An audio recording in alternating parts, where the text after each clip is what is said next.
E aí, falei pra você que a gente ia voltar para dar continuidade à segunda parte da nossa aula. E olha aqui quem que apareceu, meu amigão Silvio galera. Soares. Esse aqui é um cara que, ó, ponta de faca, firme igual um palanque no banhado, né, Silvio? Com certeza. Grande abraço aí pra galera aí que tá presente. Vamos estudar. Bora estudar. Aí, que o professor Cabeça é o melhor de todos. Ah, quem me dera, quem me dera. Bom ter amigo igual o Silvio. Beleza? Agora vamos continuar. O professor Silvio vai Embora pedalar. Trabalhar também. Abraço, Boa meu aula, meu amigão. amigo. Até mais. Valeu. Tchau, tchau. Bom demais. Olha lá, apareceu, estragou com a minha filmagem. Aí, eu vou falar pra você. Vamos lá, galera, vamos lá, vamos continuar a estudar. E agora a gente vai dar continuidade ao artigo 96 da Constituição Federal. Vamos para a parte do inciso 3, né? Olha só, a gente ainda está na parte da competência dos tribunais, só que agora a gente vai falar da competência judicial do TJ. Olha que bacana, né? Vamos lá. Julgar juízes estaduais e do Distrito Federal e territórios, bem como os membros do Ministério Público, nos crimes comuns e de responsabilidade, ressalvada a competência da Justiça Eleitoral. Meu amigão, bonitona, eu quero que você preste muita atenção nesse dispositivo aqui, porque isso não é só decoreba, tá? Não é só decoreba. Por que que isso aqui não é só decoreba? Os tribunais, eles têm uma competência muito interessante, que é a de julgar criminalmente os seus membros. Verdade. Então, vou te dar um exemplo. O Tribunal de Justiça do Rio de Janeiro. Digamos que no Tribunal de Justiça do Rio de Janeiro tenha lá um juiz qualquer, o juiz lá de, sei lá, do próprio Rio, da capital, né? Um juiz da capital, lá do Rio de Janeiro, né? Praticou um crime. Onde é que ele responde por esse crime? Ele responde no Tribunal de Justiça do Rio de Janeiro. Um juiz lá de Petrópolis praticou um crime. Ele responde onde por esse crime? Perante o Tribunal de Justiça do Rio de Janeiro. Esse mesmo juiz lá de Petrópolis praticou um crime agora no estado do Paraná. Verdade, ele foi até o Paraná e praticou um crime lá. Pela regra processual penal, ele teria que responder por esse crime lá no estado do Paraná, perante o judiciário do estado do Paraná. Mas como ele possui prerrogativa de foro e quem detém competência para julgá-lo é o Tribunal do Rio de Janeiro, o processo desse juiz do Rio de Janeiro, que praticou crime no Paraná, correrá no Tribunal de Justiça do Rio de Janeiro. Então essa regra do artigo 93, inciso 3, quando fala da competência dos tribunais de justiça, ela é muito importante. Por quê? Os membros da magistratura respondem por crime só no respectivo tribunal onde eles estão vinculados. Bacana isso, né? Muito legal. Membros do Ministério Público do Estado do Rio de Janeiro respondem por crimes que tenham praticado só no Tribunal de Justiça do Estado do Rio de Janeiro. Ressalvada aí a competência da Justiça Eleitoral, né? Ressalvada a competência da Justiça Eleitoral. Então, fica ligado, meu amigão, fica esperto, porque em provas, principalmente das carreiras policiais, perguntam se um membro do Ministério Público do Estado de São Paulo que praticou um crime em Pernambuco, ele responde onde? No local do crime, lá em Pernambuco? Não, ele vai responder perante o Tribunal de Justiça do Estado de São Paulo. Essa é uma regra constitucional, disposição constitucional. Então, fica ligado nisso aqui, que isso é muito importante para a tua prova de concurso público. Outro assunto bem bacana que aparece muito em prova é isso aqui, ó, cláusula de plenário. Cláusula de plenário. Cláusula de plenário. Artigo 97 da Constituição fala da cláusula de plenário,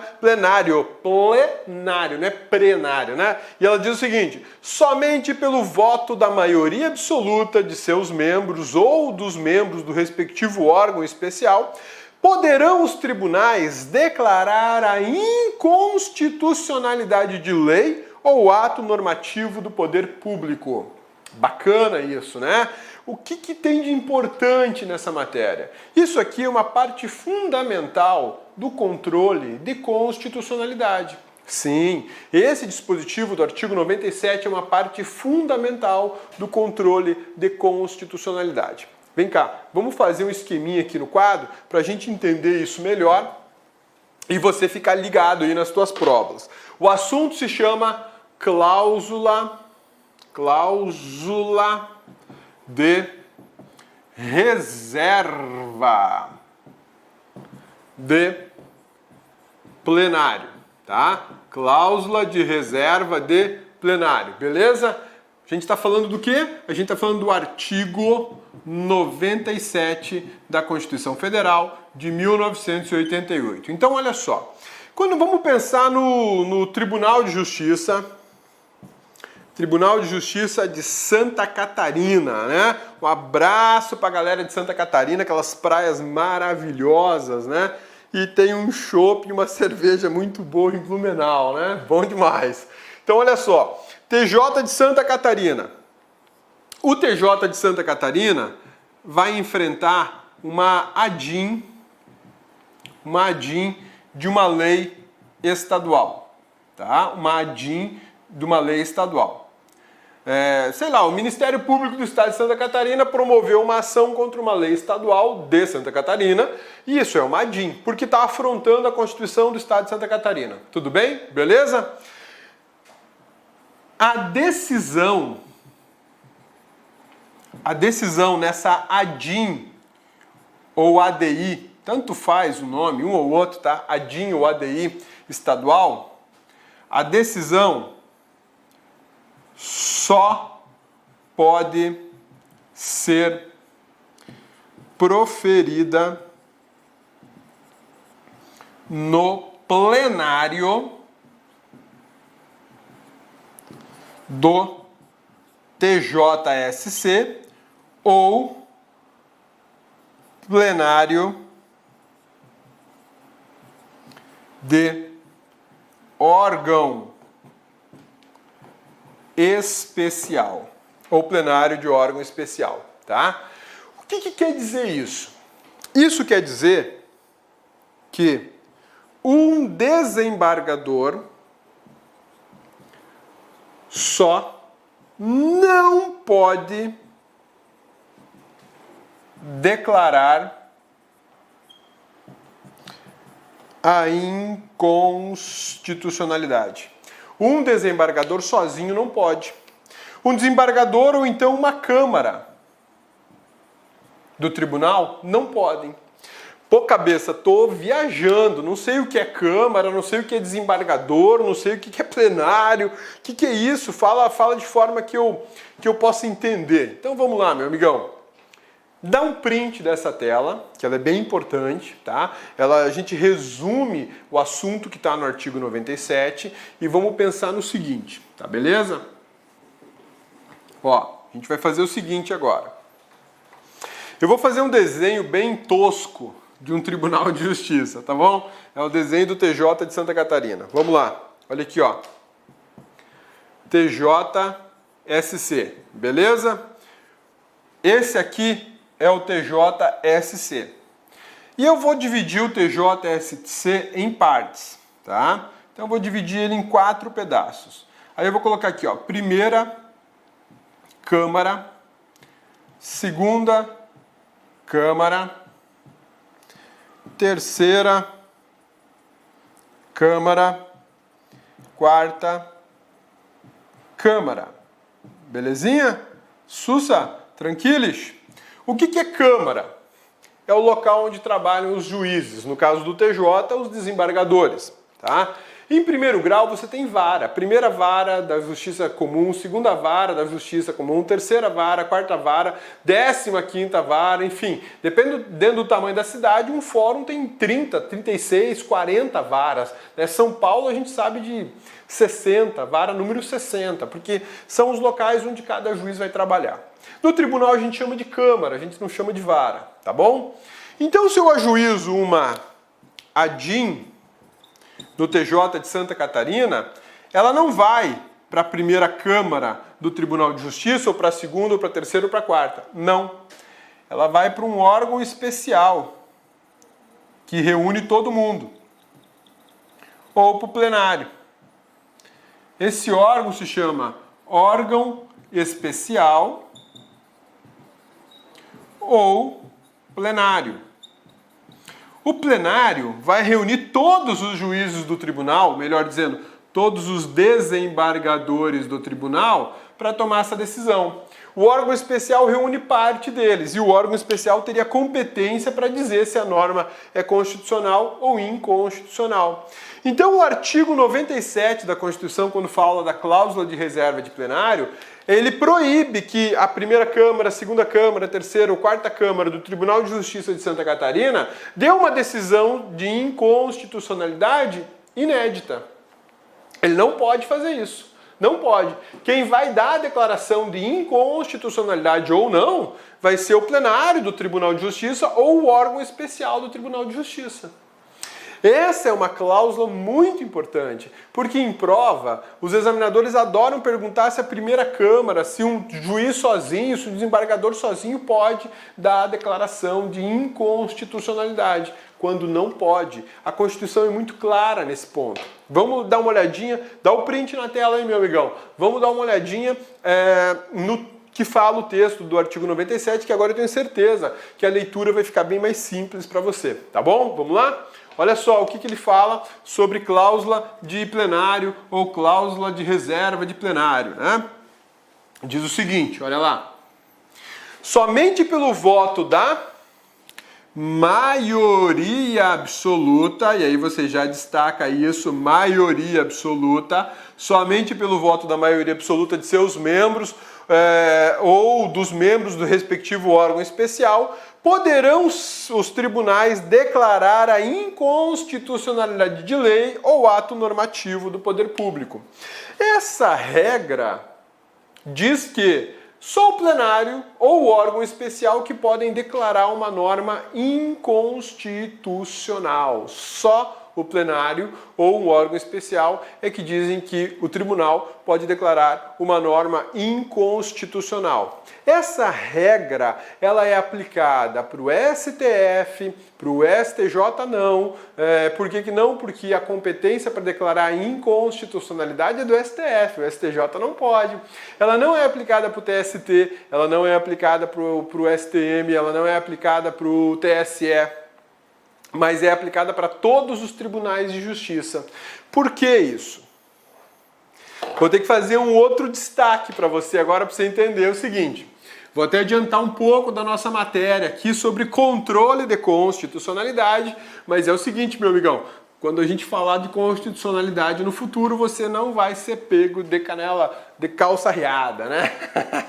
Olha só, quando a gente fala em controle de constitucionalidade, isso aqui é o beabá do controle, tá? Não tô fugindo da matéria, não, nem querendo te enrolar. Eu só quero te dar uma informação a mais e importante para a tua prova e para o teu estudo, tá?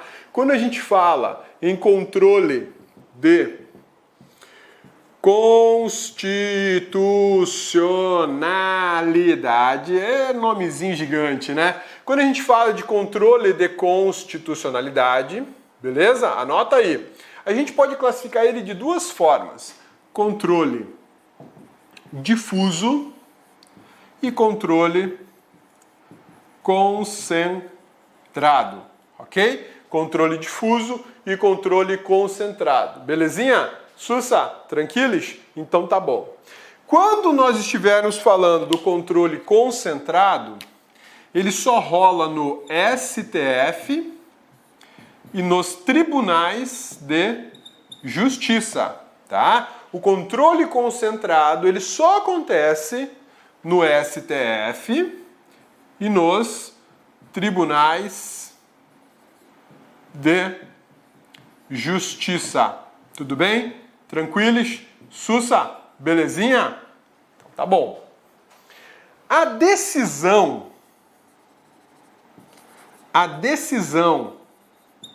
pela inconstitucionalidade, a decisão pela inconstitucionalidade deve observar a cláusula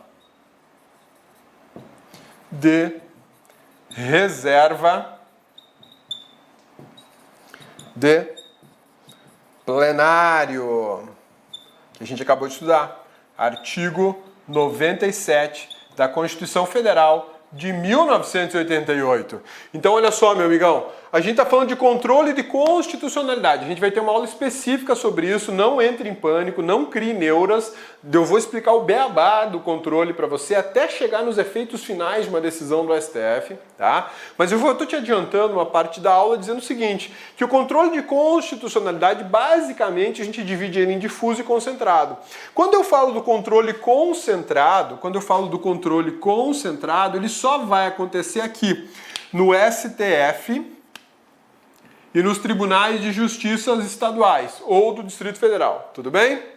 A decisão nesse modelo de controle, que é o controle concentrado, essa decisão terá que observar a cláusula de reserva de plenário, artigo 97 da Constituição. Então o STF só pode declarar uma norma inconstitucional quando a maioria absoluta dos seus membros derem uma decisão nesse sentido. Um Tribunal de Justiça do Estado de Mato Grosso só pode declarar inconstitucional uma determinada norma estadual pelo plenário do TJ. E o plenário do TJ vai ter que ter uma votação de maioria absoluta dizendo que a norma é inconstitucional. Agora, se no TJ de Mato Grosso houver um órgão especial, o plenário desse órgão especial é que terá que atingir a votação de maioria absoluta. Por que eu tenho um órgão especial? Pelo seguinte, vamos pensar no Tribunal de Justiça do Estado de São Paulo. Eu acho que lá deve existir aí uns 500 desembargadores. É muito desembargador, porque o Estado é populoso demais, tem muita ação, é uma estrutura judiciária gigantesca, tá bom? Beleza? Rola fazer uma sessão plenária com 500 desembargadores? Pô, para os caras lerem uma página de uma decisão judicial vai levar um mês se cada um tiver que ler a mesma coisa, né? Então o que eu faço? Eu elejo um órgão especial. Desses 500 eu tiro 25 e monto uma pequena turma para tomar as decisões. Pô, muito mais simples, né? Então esse órgão especial ele pode declarar a inconstitucionalidade de uma norma desde que a maioria absoluta aprove, dizendo que é inconstitucional. Tá bom?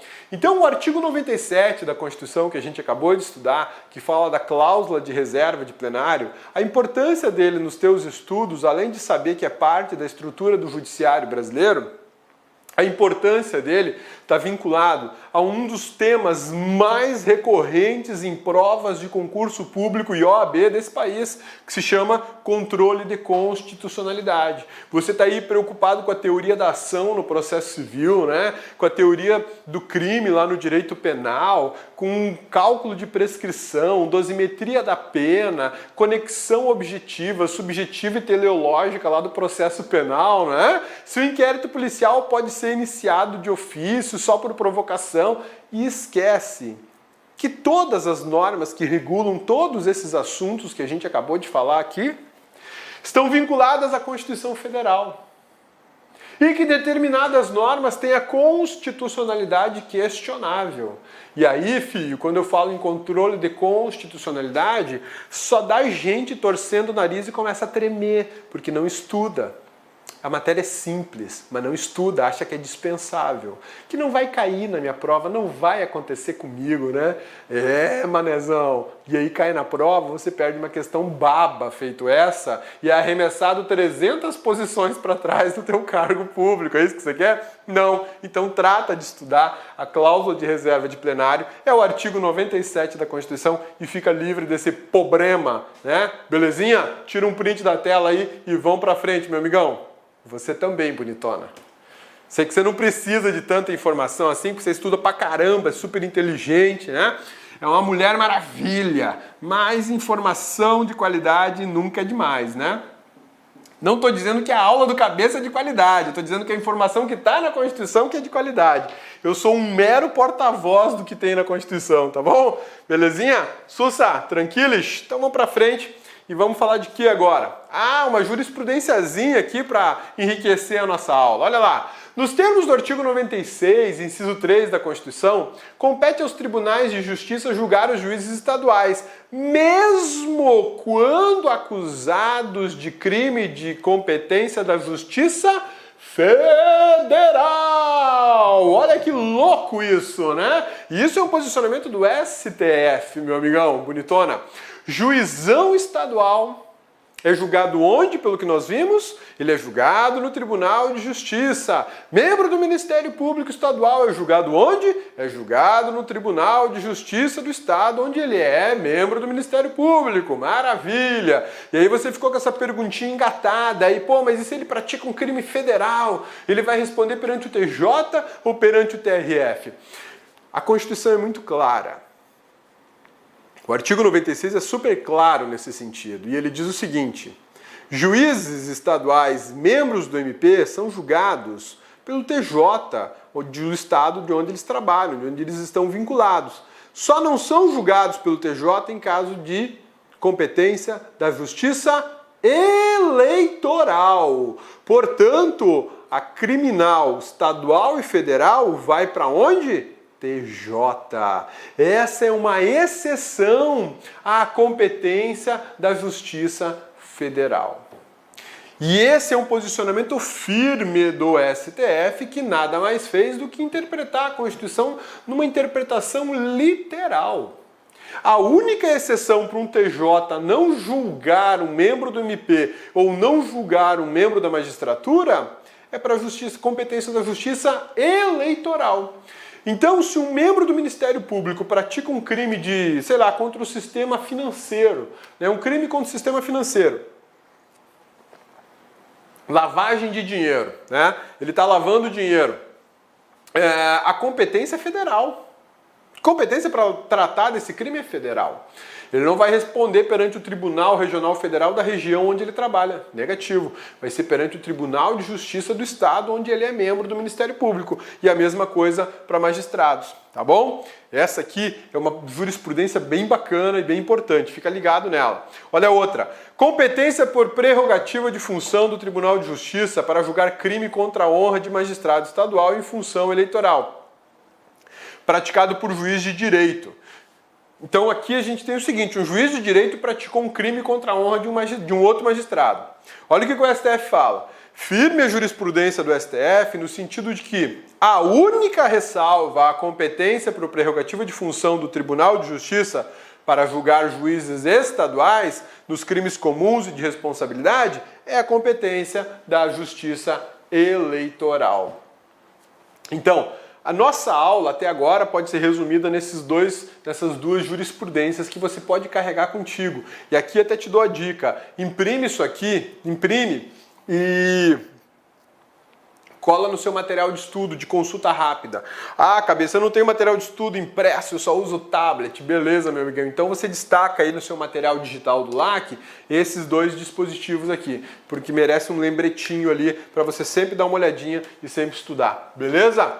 Viola a cláusula de reserva de plenário a decisão de órgão fracionário do tribunal que, embora não declare expressamente a inconstitucionalidade de lei ou de ato normativo do poder público, afasta sua incidência no todo ou em parte. Súmula vinculante número 10. O que essa súmula quer dizer? Olha só, vamos voltar para o desenho aqui, ó, do TJ, né? Vamos dividir ele em 4 partes: primeira Câmara, segunda Câmara, terceira Câmara, quarta Câmara. Olha só, viola a cláusula de reserva de plenário. Olha o plenário aqui, ó. O plenário pega um pedaço de cada Câmara e reúne todos os desembargadores aqui, ou todos os ministros do STF aqui, né?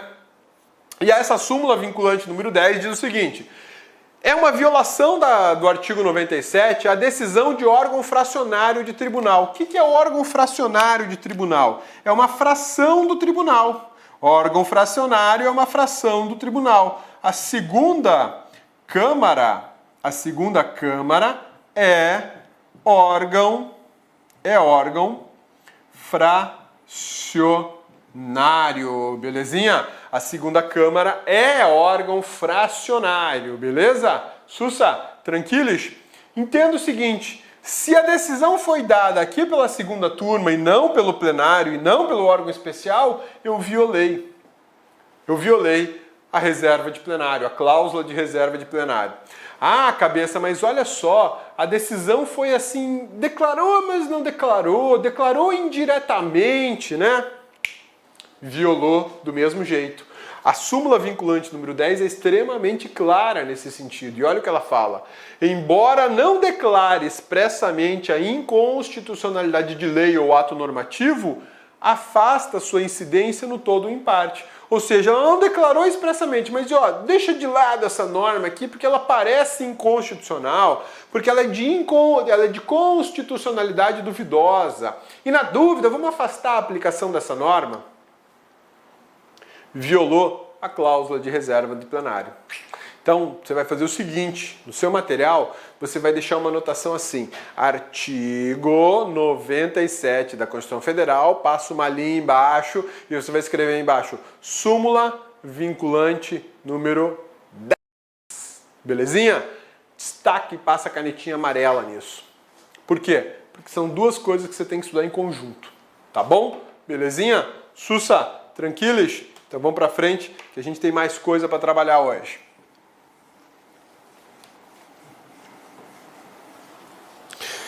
E uma água é bom, né? Senão a garganta do cabeça não aguenta. E olha que interessante esse esqueminha do quadro aqui. Aqui é que a gente consegue analisar de forma mais organizada a competência organizacional dos tribunais, a competência legislativa e a competência judicial. Competência organizacional, artigo 96, inciso 1. Competência legislativa, artigo 96, inciso 2. Competência judicial, artigo 96, inciso 3 da Constituição. Quando eu falo em organizacional, estou falando em capacidade de auto-organização. Todos os tribunais do país possuem essa capacidade. Legislativa, iniciativa privativa de lei. Supremo Tribunal Federal, tribunais superiores e tribunais de justiça. É interessante lembrar que Tribunal Regional Federal, TRT, TRE não possuem iniciativa privativa de lei. Eles não são portadores da capacidade legislativa. O TRT, o TRF, o TRE não possuem essa capacidade. Pô, mas quem fala por eles? STJ ou STF? Vai depender do assunto. Bacana, né? Então fica esperto. O Tribunal de Justiça não, ele fala, porque ele é quem é dotado dessa autonomia, ou melhor, dessa capacidade, no âmbito estadual. E a competência judicial ou a capacidade judicial? É a competência para processo e julgamento de magistrados e membros do Ministério Público. Tribunal de Justiça e TRF, com exceções da Justiça Eleitoral. Crimes comuns e de responsabilidade, cláusula de reserva de plenário. Isso aqui é um resumão da nossa aula. Beleza? Sussa, tranquilos? Vamos falar agora de um outro assunto bacana. Ah, só mais uma coisa. Deixa eu esclarecer para vocês aqui mais um ponto. Olha só. TRF. Eu falei para vocês que o Tribunal de Justiça tem competência para julgar, o Tribunal de Justiça tem competência para julgar por crime comum e de responsabilidade, magistrados vinculados à sua estrutura, assim como membros do Ministério Público vinculados à sua estrutura. Belezinha? Sussa, tranquilos? Então tá bom. E o juiz federal, e o juiz do trabalho, e o membro do Ministério Público Federal, eles são julgados onde? Do Tribunal Regional Federal da região que eles atuam. Então, vamos pensar no juiz da moda, né? O doutor Sérgio Moro é um juiz federal, ele atua em Curitiba. Curitiba é a quarta região federal do país. Curitiba é a quarta região federal do país. A sede do Tribunal Regional Federal da quarta região fica em Porto Alegre. Então, digamos que o magistrado, o juiz Sérgio Moro, seja acusado de praticar um crime na Lava Jato. Ele está recebendo dinheiro da Odebrecht, né? Todo mundo recebe, ele também recebeu, né? Olha que loucura isso. Onde é que ele vai ser julgado por esse crime? Lá no Tribunal Regional Federal da quarta região, porque ele é um juiz federal vinculado à quarta região. Cabeça, por que ele não vai para o Tribunal de Justiça do Estado do Paraná? Porque, afinal de contas, ele é juiz federal em Curitiba, Paraná. Por uma razão muito simples. O Tribunal de Justiça do Estado do Paraná pode julgar os magistrados vinculados ao Tribunal de Justiça do Estado do Paraná, os juízes estaduais, assim como pode julgar os membros do Ministério Público vinculados ao Ministério Público do Estado do Paraná. Os membros do Ministério Público Estadual são os promotores de justiça. Já os juízes federais são vinculados ao TRF. O membro do Ministério Público Federal, o procurador da República, ele é vinculado ao Ministério Público Federal. Então, por essa razão, essas duas figuras, juiz federal e membro do MP Federal, serão julgados no Tribunal Regional Federal onde eles atuam e não no Justiça Estadual, no TJ, tá? Porque aí nós teríamos uma violação de competências. Belezinha? Então, quando a gente falar em capacidade de julgamento desses tribunais, o TJ e o TRF podem julgar membros das suas respectivas estruturas. Belezinha? Sussa, tranquilos? E você achava que só deputado e senador é que tinha prerrogativa de foro, né? Sabe nada, inocente. Sabe nada, inocente. Seguinte, próxima aula a gente vai falar sobre... Próxima aula não, próximo bloco de aulas aqui das disposições gerais, a gente vai falar sobre o juizado especial. Tá bom? Vamos lá? Te aguardo aqui. Demora não. Clique lá